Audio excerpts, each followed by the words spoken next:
قضات اس کا 13واں باب جو 25 آیات پر مشتمل ہے۔ سمسون کی پیدائش۔ اور بنی اسرائیل نے پھر خداوند کے آگے بدی کی، اور خداوند نے ان کو 40 برس تک فلسطینیوں کے ہاتھ میں کر رکھا۔ اور دانیوں کے گھرانے میں سرہ کا ایک شخص تھا جس کا نام منوہا تھا۔ اس کی بیوی بانجھ تھی، سو اس کے کوئی بچہ نہ ہوا۔ اور خداوند کے فرشتے نے اس عورت کو دکھائی دے کر اس سے کہا، دیکھ، تو بانجھ ہے اور تیرے بچہ نہیں ہوتا، پر تو حاملہ ہوگی اور تیرے بیٹا ہوگا۔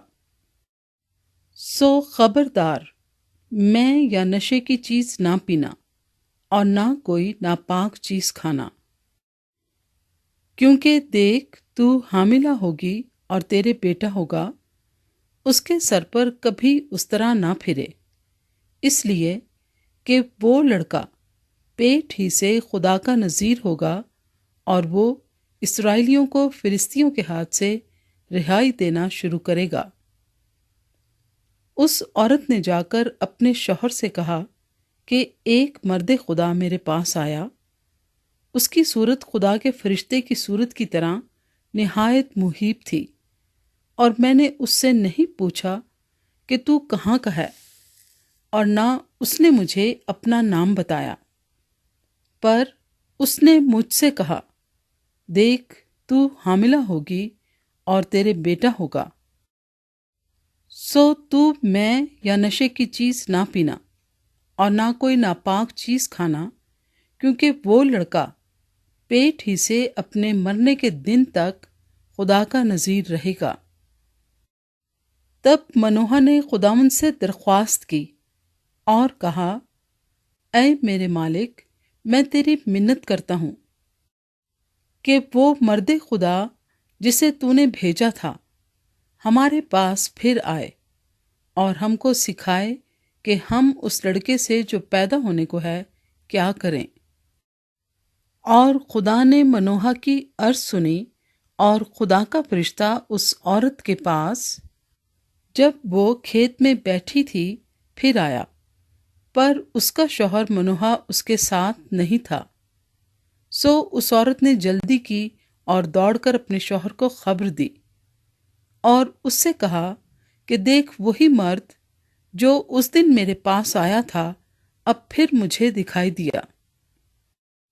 تب منوہا اٹھ کر اپنی بیوی کے پیچھے پیچھے چلا، اور اس مرد کے پاس آ کر اس سے کہا، کیا تو وہی مرد ہے جس نے اس عورت سے باتیں کی تھیں؟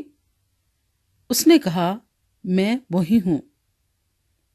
تب منوہا نے کہا، تیری باتیں پوری ہوں، پر اس لڑکے کا کیسا طور و طریق اور کیا کام ہوگا؟ خداوند کے فرشتے نے منوہا سے کہا، ان سب چیزوں سے جن کا ذکر میں نے اس عورت سے کیا یہ پرہیز کرے۔ وہ ایسی کوئی چیز جو طاق سے پیدا ہوتی ہے نہ کھائے، اور میں یا نشے کی چیز نہ پیے، اور نہ کوئی ناپاک چیز کھائے، اور جو کچھ میں نے اسے حکم دیا یہ اسے مانے۔ منوہا نے خداوند کے فرشتے سے کہا کہ اجازت ہو تو ہم تجھ کو روک لیں اور بکری کا ایک بچہ تیرے لیے تیار کریں۔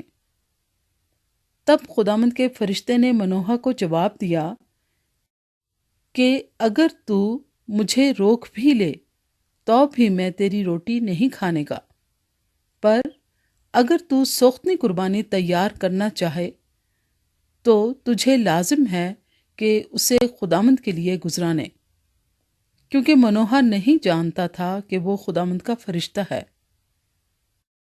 پھر منوہا نے خداوند کے فرشتے سے کہا کہ تیرا نام کیا ہے، تاکہ جب تیری باتیں پوری ہوں تو ہم تیرا اکرام کر سکیں۔ خداوند کے فرشتے نے اس سے کہا، تو کیوں میرا نام پوچھتا ہے، کیونکہ وہ تو عجیب ہے۔ تب منوہا نے بکری کا وہ بچہ میں اس کی نظر کی قربانی کے لے کر ایک چٹان پر خداوند کے لیے ان کو گزرانا، اور فرشتے نے منوہا اور اس کی بیوی کے دیکھتے دیکھتے عجیب کام کیا، کیونکہ ایسا ہوا کہ جب شعلہ مصباح پر سے آسمان کی طرف اٹھا تو خداوند کا فرشتہ مصباح کے شعلے میں ہو کر اوپر چلا گیا، اور منوہا اور اس کی بیوی دیکھ کر اوندھے منہ زمین پر گرے۔ پر خداوند کا فرشتہ نہ پھر منوہا کو دکھائی دیا نہ اس کی بیوی کو۔ تب منوہا نے جانا کہ وہ خداوند کا فرشتہ تھا، اور منوہا نے اپنی بیوی سے کہا، ہم اب ضرور مر جائیں گے کیونکہ ہم نے خدا کو دیکھا۔ اس کی بیوی نے اس سے کہا، اگر خداوند یہی چاہتا کہ ہم کو مار دے تو سوختنی اور نذر کی قربانی ہمارے ہاتھ سے قبول نہ کرتا، اور نہ ہم کو یہ واقعات دکھاتا، اور نہ ہم سے ایسی باتیں کہتا۔ اور اس عورت کے ایک بیٹا ہوا، اور اس نے اس کا نام سمسون رکھا، اور وہ لڑکا بڑھا اور خداوند نے اسے برکت دی، اور خداوند کی روح اسے مہنے دان میں جو سرہ اور استال کے درمیان ہے تحریک دینے لگی۔